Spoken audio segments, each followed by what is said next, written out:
take you along the refit of Freebirds, an 18 60.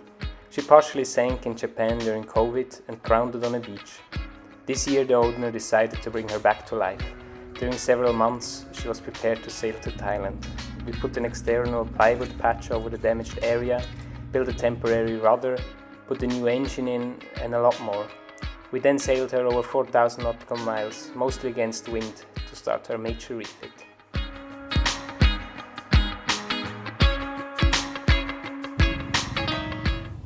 Welcome back. Let's jump right into this shed and see what happened to Freebirds this week.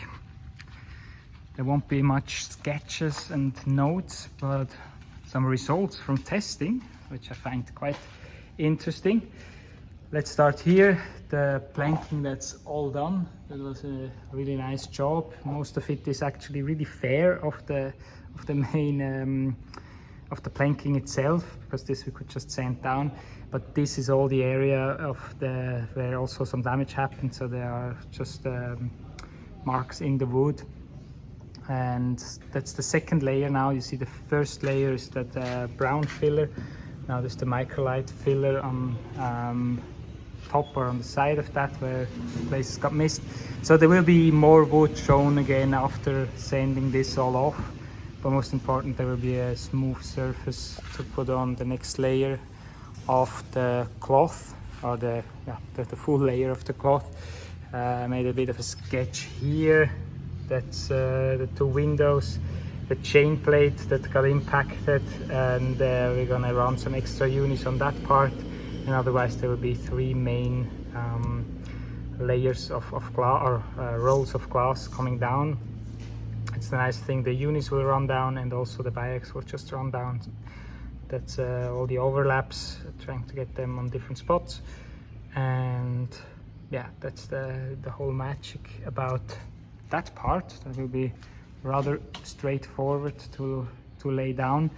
Inside there, obviously the bulkhead's in the way, so that's a bit more complicated, but yeah, otherwise these are the overlaps. We're going to extend a bit here, that we have at least 150 millimeters on each corner where it glues onto the old fiberglass. So the first layer probably will lap in like 10 or even 12 centimeters, and then the second layer will go all the way 15 centimeters out. Where the nails hit the bulkhead, we weren't able to take them out from the inside, so we just buried them a bit further down into the wood, that we wouldn't damage the blade of the plane. Alright, apart from the hull repair, there was a lot of work here on the lamination table. I will start with the setup of the vacuum pump. It looks quite funky. So this is not designed as a vacuum resin trap, but more as a high pressure chamber to get out air bubbles out of resin and so on. So it still works for our purpose. We have the vacuum pump here that gets connected with this hose, and that pulls out from here, and this regulator does not work. I thought it's a really primitive system that it just can set in how much air will flow in or out, but there's actually a spring inside that controls the pressure. So I cannot use that with the vacuum. I can use this the gauge that I changed for a gauge that shows negative pressure.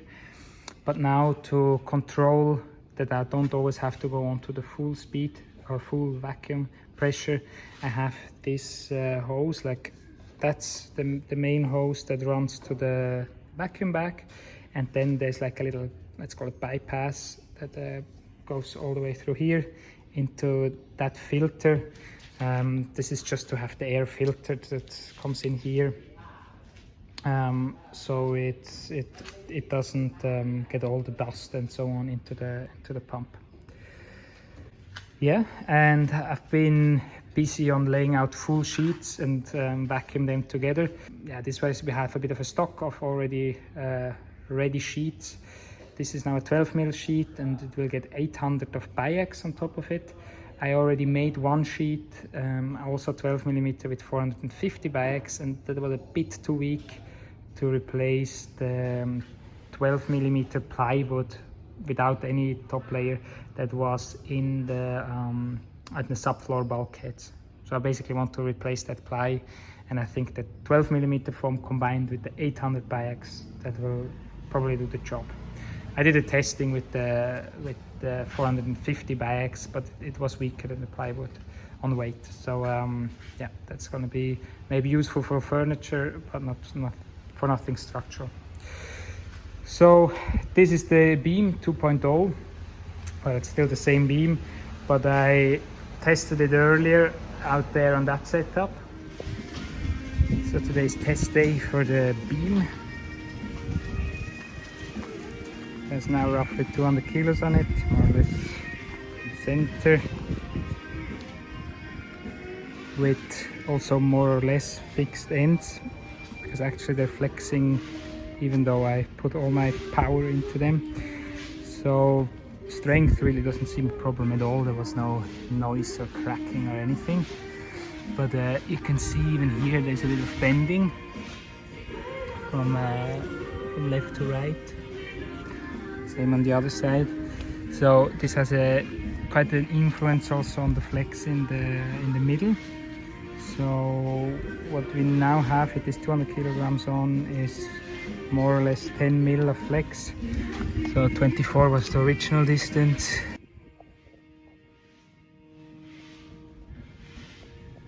Now at 8 mil of flex.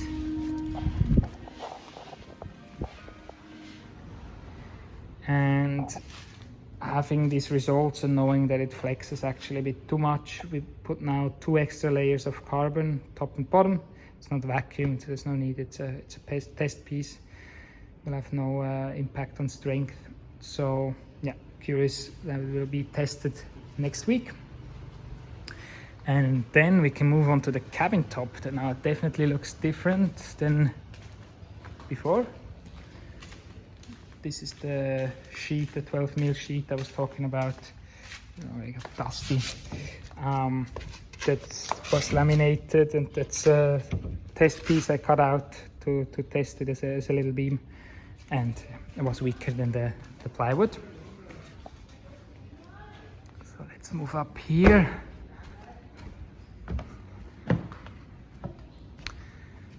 So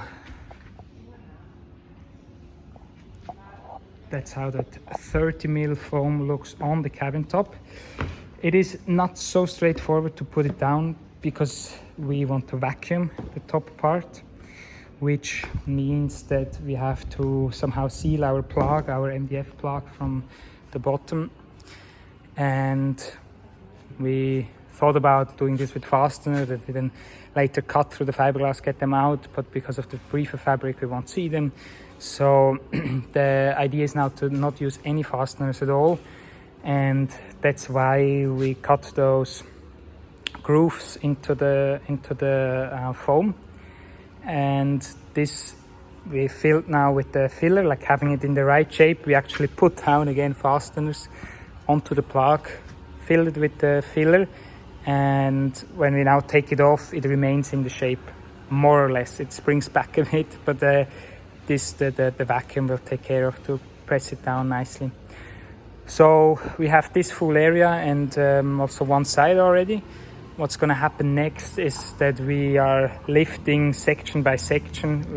We get it off, we put down wax and spray on PVA, and then put these sheets back on, and then actually while we put them back on, we glue them together on the joints that we did not fill yet, because this will go onto the plug itself, onto the MDF, and this cannot stick.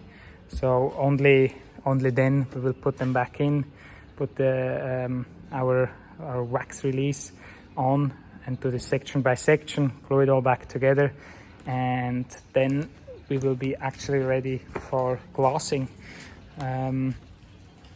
Well, not straight like that. First we're gonna make the top. I got a tip today which I found quite interesting, is to seal the whole cabin top with a super thin layer of filler. and with the idea to save a bit of resin that otherwise would get into the foam.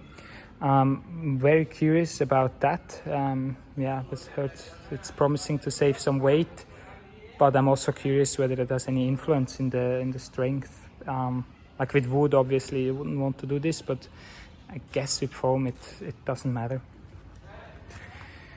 Yes, I think this is what I can talk about this week. I hope next week we finally gonna start with some other projects on the side while this is running. We want to start in the front locker. There will be a new design. The floor will be completely sealed off and raised above sea level, and that's going to be like another crash box. It will just have some inspection hatches to see from time to time where the water is accumulating there. So this whole compartment in the front here won't even have a bilge pump, and also the hatch, we're going to change it, but that's then the next step. All right, I hope you enjoyed this episode. I also hope you enjoyed your week, obviously. And wow, actually looks really nice. That's been a very dry week here, no rain at all in the middle of rain season, the high peak. Not sure what that means, but let's leave it for that. Take care.